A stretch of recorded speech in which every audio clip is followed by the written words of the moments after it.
E para tha që të shofi edhe ai pra që Siria të shkojë drejt akordeve brahimike, dhe dyta i kërkoi që të largonte nga Siria të gjitha organizatat e armatosura palestineze që ndodhen atje. Pra Trumpi vazhdon sërish për krajen e Izraelit, për genocidin që i bën popullit palestinez. Pra çdo lloj lufte armatosur, çdo lloj përpjekje armatosur e këtij populli për të mbrojtur nga një kolonizator siç Izraeli, Trumpi po kërkon ta shuaj. Do dalim aty. Endri, si e shikon këtë raportin e Trump me Netanyahu apo Izraelin, se Dritani bëri këtë diferencën që e ka me Netanyahu gjithë këtë injorimin, por roli i Izraelit vazhdon të mbetet. Ndërkohë po sjell në vëmendjen e opinionit publik, disa komentator janë duke e lexuar Donald Trumpin ashtu siç e lexove ti, një businessman, duke lexuar si tillë thonë që Netanyahu dhe Izraeli i kanë dalë jashtë funksionit në kuptimin dhe këndvështrimin dhe mënyrën se si e shef ai botën. A mund të ndodhë kjo? Nuk dalë jashtë mbase kanë ai po themi hatërmbetje, diçka që midis Trumpit dhe Netanyahut në kuptimin e atyre inatave personale që Trumpi tashmë është i famshëm, por duhet kuptuar një gjë që akordet Abrams kanë qenë një iniciativë e Trumpit që në mandatin e tij të parë. Po, dakord jam. Kështu që ai po vazhdon të ndjeki po të njëjtën politikë të jashtme, akordet Abrams. Dhe tani Siria, kush ishin ata që ishin kundërshtarët kryesor, domethënë në rajon, për paqëtimin midis Izraelit dhe botës arabe, ishin kryesisht fqinjët. Arabia Saudite nuk ose kishte ndonjë problem jetik me Izraelin, as Jordania. Egjipti jo dhe aq. Ato që ngelin që ishin Siria dhe Libani. Por tani kemi një realitet tjetër. Në Liban, Hezbollah janë dëmtuar jashtëzakonisht shumë nga ana ushtarake dhe nuk janë më faktor aq relevant sa ishte më përpara, për shkak të fushatës që bëri Izraeli. Dhe njëkohësisht në Siri kemi një aktor tjetër politik, nuk është më Asadi, i cili vazhdon në politikën e teatrit të luftës me, dhe kemi një tjetër. Tashmë po krijohen kushtet që ato akordet Abrams që Trump kishte gjatë mandatit të parë si synim, tashmë po piqen dhe politikisht me qeverinë në rajon që janë të gatshme të shkojnë në atë drejtim. Dhe kjo nuk është vetëm iniciativë e tij, është dhe iniciativë e vendeve arabe të gjirit. Princi Saudit i Kurorës po mundohet të projektoj Arabinë Saudite të ardhmes. E besoj e keni parë atë projektin. Po, që i tregoj me AI. Po, atë projektin e qytetit, domethënë që po bën, po mundohet që ta çojë, është duke kryer reforma të brendshme brenda në shtetin arab, të Arabisë Saudite, duke munduar që ta projektojnë në të ardhmen dhe nuk do që këto konfliktet dhe ky konflikt kaq i zgjatur të vazhdojë sepse rrezikon stabilitetin dhe të pushtetit të kurorës vet të Arabisë Saudite. Kështu që normalisht ai është i prirur që rajoni të ketë një të tillë, domethënë. Dhe Trumpi po e ndihmon në këtë drejtim, edhe me qëndrimin e vet në kuptimin që shiko, këto janë fakte në terren tani, ne nuk kemi ndërmend më të angazhohemi këtu, qoftë edhe për mungesë vullneti politik, po qoftë edhe të pamundësisë në ana, po themi, ushtarake, për të kryer shpenzime, sepse janë të kota. Kam folur këtu dikur për luftën asimetrike, kur nëse e mban mend, dhe një nga këto rastet kur lufta asimetrike nuk sjell, domethënë e detyron atë që harxhon më shumë që të heqë dorë,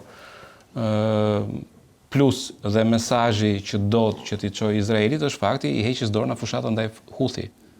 Pra, para një jave, Trumpi tha që bolt me këtë fushatë ndaj Houthi, po harxojmë shumë dhe nuk po arrim ndonjë gjë të madhe, dhe me këtë i kurseu ca lek Shtetet e Bashkuara të Amerikës, po njëkohësisht në ana tjetër jep një mesazh Izraelit që unë nuk jam duke bërë, po themi, lojën tënde që t'i bie këtyre Houthi, ndërkohë që pra i jep mesazh Netanyahut në kuptimin që nëse ti do që të veprosh me kokën tënde, dije që unë nuk e kam, ti do veprosh brenda atij kuadri që unë e kam menduar lindjen e mesme. Ndërkohë, Dritan, një nga deklaratat që Trump ka bërë gjatë vizitës së tij në lindjen e mesme është se ka ndryshuar plotësisht qëndrim për sa i përket zhvendosjes së palestinezëve në Gaza. Pra shtëpia e bardhë ka ndryshuar tërësisht qëndrim në raport me këtë, por nuk ndodhi ajo që paralajmërohej që Trump do bënte një deklarat për njohjen e një shteti palestinez në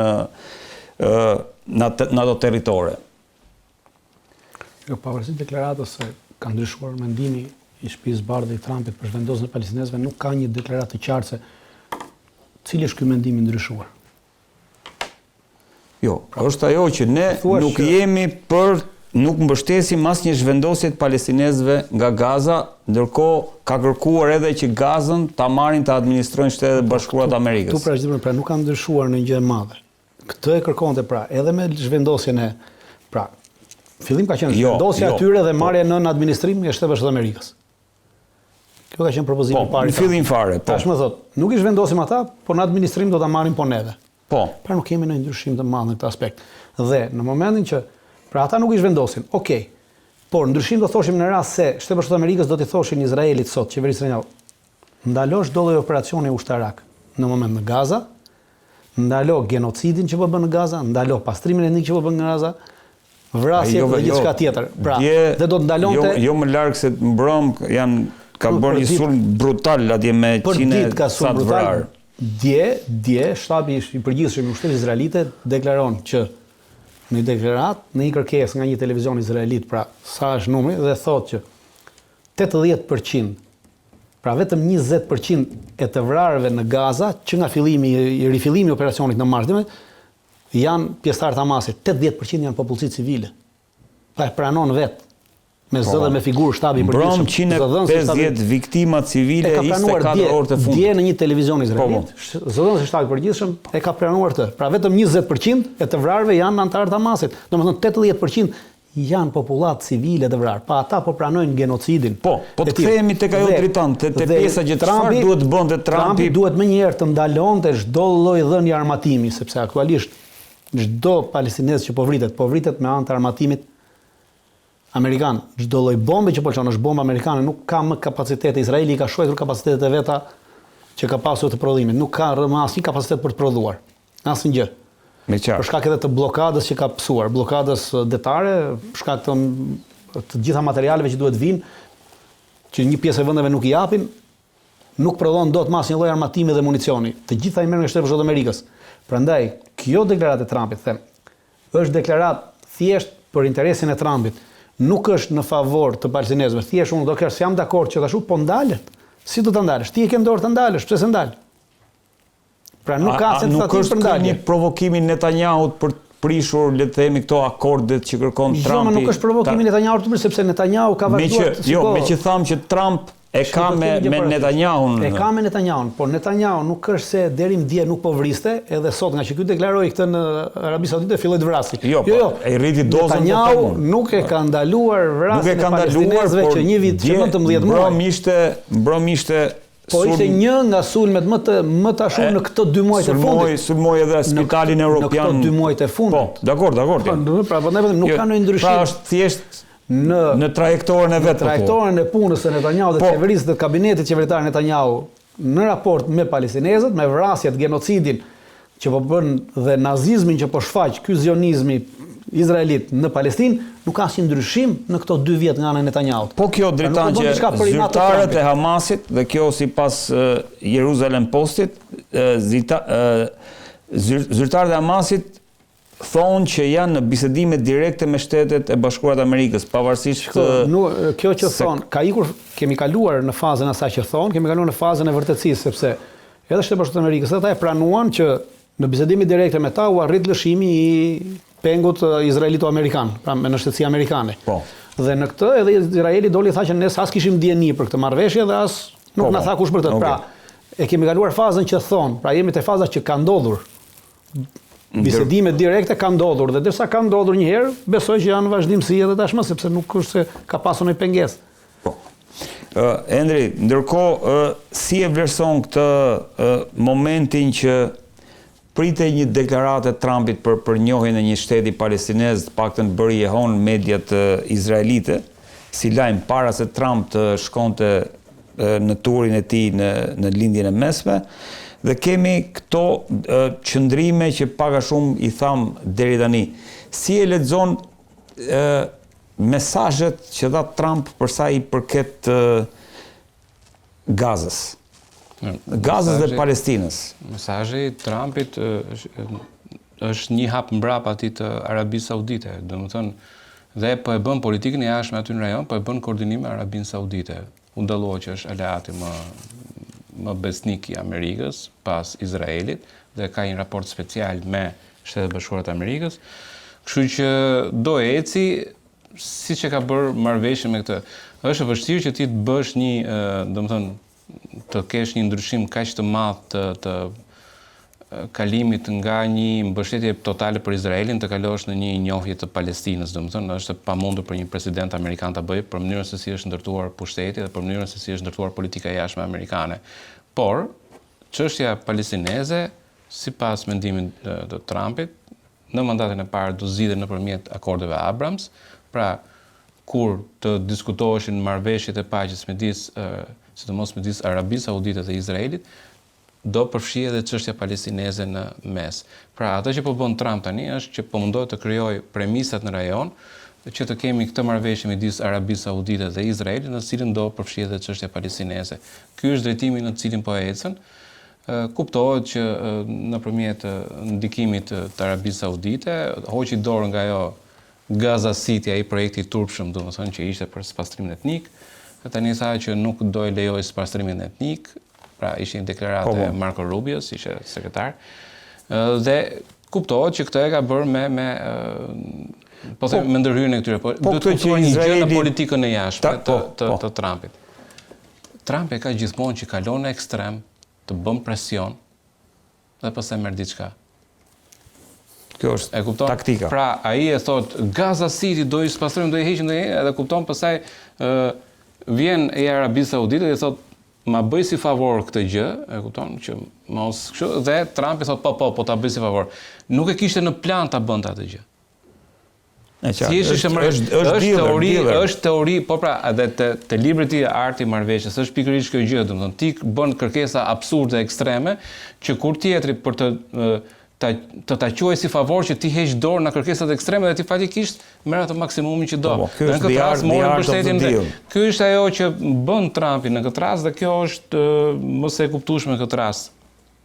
Dritan, pritej edhe një takim midis Trumpit, Putinit dhe Zelenskit në Stamboll, si për t'i dhënë, le të themi, fund ose për t'i dhënë një armë pushim midis Ukrainës dhe Rusisë.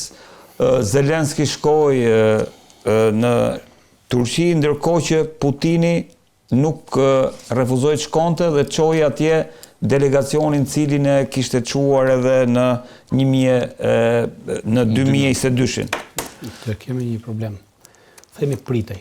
Pra, nuk kishte asnjë deklaratë që palët do të takoheshin në nivel presidencial në Stamboll.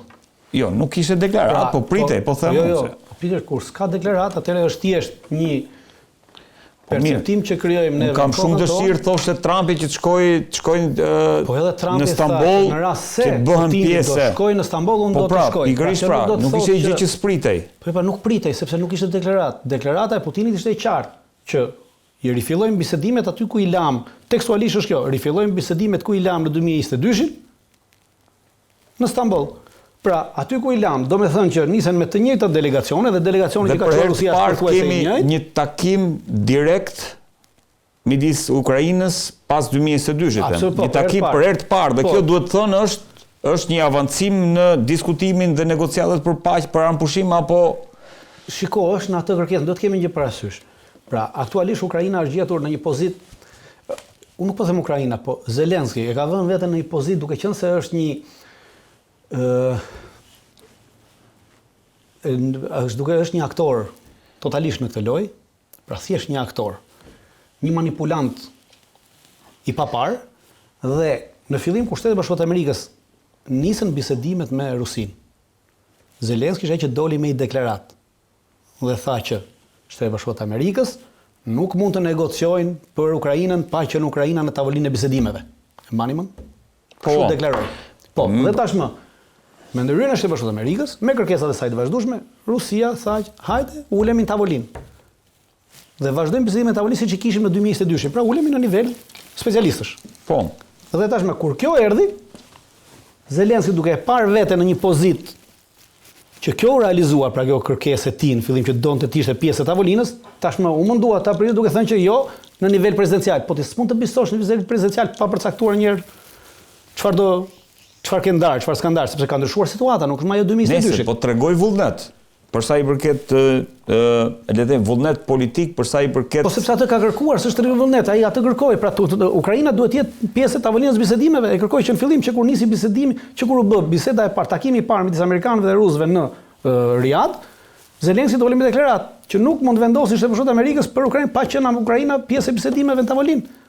Pra u arrit ajo që ai kërkoi prej fillimit. Ja ku është tavolina, tash duhet të ulen tavolinë. Në çfarë fazë jemi këtu dritan? Si e lexon? Kjo faza, kjo nuk është në asnjë fazë. Kjo nuk është fazë. Kjo ulja në këtë nivel ekspertësh në bisedime direkte midis Ukrainës dhe Rusisë. Takimi i parë është ai takimi i cili përcaktohen palët përcaktojnë pozicionet e tyre.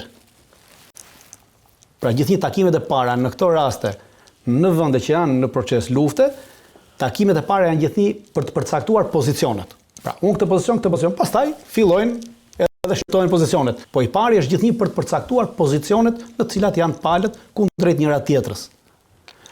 Sepse po ti kemi dëgjuar dyja palët janë shumë larg njëra tjetrës. Njëra është në një cep tavolinës, tjetra në një cep, pra me ato çfarë kërkojnë palët, pra nuk kanë. Prandaj them që tashmë ato i paraqesin njëra tjetrës pozicionet të cilat kanë. Dhe pastaj që aty fillon pastaj dhe mund shkojë bisedimi dhe ata e dinë se si e qytetek. Pra është në dorë të tyre. Po pa ndikim dhe unë shpresoj që të jetë pa ndikim të jashtëm. Tregon kjo një, le të themi, se asaj nuk i di se bisedime janë, por është kapërcimi i madh. Bisedimet për luftën, pra vendet shumë gjatë luftës në Afganistan, gjatë luftës në Vietnam, gjatë luftës në Kore, gjatë luftës në Afganistan, bisedimet kanë vajtur me vite. Në Vietnam bisedimet zgjatën 3 vjet, në Kore zgjatën 1 vit, në Afganistan zgjatën 1 vit. Pra ndërkohë që vazhdonin takoheshin amerikanët me talibanët e pra. Kjo nuk do të thotë se nesër do pushoj lufta, por ama është një hap. Është një hap sepse u hoqën kushtet, paktën palët. Jo, nuk është çështje kushteve, nuk bëhet nëpërmjet të tretëve. Pra takimi është direkt dhe janë to dy palë të cilat që ti zakonisht e ke thonë që vetëm këta dy mund ta zgjidhin, siç e zgjidhen në mars të 2022-shit, mund ta rizgjidhin sërish vetëm palë sepse lufta për të dyja palët është ekzistenciale dhe vetëm këto të dyja e din ku ju dhëmb dhe ku e kanë interesin. Çdo palë e tretë në këtë mes do shofi të përfitojë edhe vet dhe mund të dëmtoj interesin e njërës palë. E qartë. Ndërkohë, Endri, si e lexon këtë moment ndërkohë që kjo pritej, po në vend që takohesh Zelenski me Putinin dhe Trumpin, u takua me Erdoganin dhe Erdogani theksoi sërish mbështetjen për integritetin territorial të Ukrainës, duke bërë të qartë këtë çështjen e Krimes, që Krimea është pjesë e Ukrainës, për të kuptuar pak a shumë si e lexon këtë moment për sa i përket një përpjekje dhe një mundësie për hapa konkret për arritjen e një armëpushimi. Nuk mund të merret një fotografi e momentit, një ngjarje e momentit dhe të bëhet analizë vetëm për atë ngjarje të momentit pa u kuptuar gjithë kontekstin. Neve bile këtë ngjarje duam ta fusim në kontekst. Konteksti ka qenë përgjithsisht lufta në Ukrainë ishin bisedimet e para që janë bërë dikur, janë bërë edhe në territorin e Bielorusisë, janë bërë edhe në territorin e Stambollit, e Turqisë domethënë. Ka pasur raunde në nivele të ulta, të cilat nuk quhen as sekundi. E para njëherë nuk çon as sekundi edhe për shkak të pozicionit të palëve që janë të gjata, po edhe për faktin tjetër që siç është Trumpi tani, dealet bëhen nga njerëzit e mëdhenj, nuk bëhen nga specialistët poshtë. Pra, nëse ti do që të arrish një deal, një marrëveshje, duhet të flasësh me CEO-n e kompanisë, nuk mund të flasësh me një specialist thjesht aty që është marketingun, rangun poshtë. Dhe Trump u mundua që të futej si negociator, pati të dërguar special për Kremlinin, pati Marco Rubio që u takua me Lavrovin, e tjerë, pra që ishte në rang shumë të lartë për bisedime paqe, të cilat edhe ato nuk quhen as sekundi, përveç se përforcuan faktin që Putini nuk do që të ketë marrëveshje paqe, sepse nuk ka arritur ato objektiva që do doj. Domethënë, ai ka deklaruar që unë dua të marr këtë pjesën e, po themi, të Ukrainës, që kam qef ta ta mbaj për vete, duke në ato 5 rajonet, me Krimean, Donetsk, Donbask, Zaporozhjen dhe Khersonin, në të cilën një pjesë nuk e ka pushtuar akoma, kështu që normalisht do dëshironte që ato të kishte pjesë të territorit edhe ato pjesën në të cilën nuk e ka të pushtuar akoma. Dhe ky ishte pozicioni i tij që ishte intransigjent. Normalisht Ukraina nuk pranon që të lëshojë territorin e vet dhe rezultatet nuk çuan asnjë kundi. Ajo që është në këtë rast është puna e narrativës. Rusia ka lozur gjithmonë me bllofin. E ka lozur gjithmonë me bllofin. Mjafton të kujtojmë këtu që na fillimi i luftës e deri më sot, sa herë ka kërcënuar marrën bërthamore. Mos i çoni HIMARS se do përdor. Mos i çoni tanke se do Medvedevi e ka thënë drejtën. Medvedevi nuk është profesor qeveritar. Bravo, se vjen te pika ime pastaj që nuk ka kuptim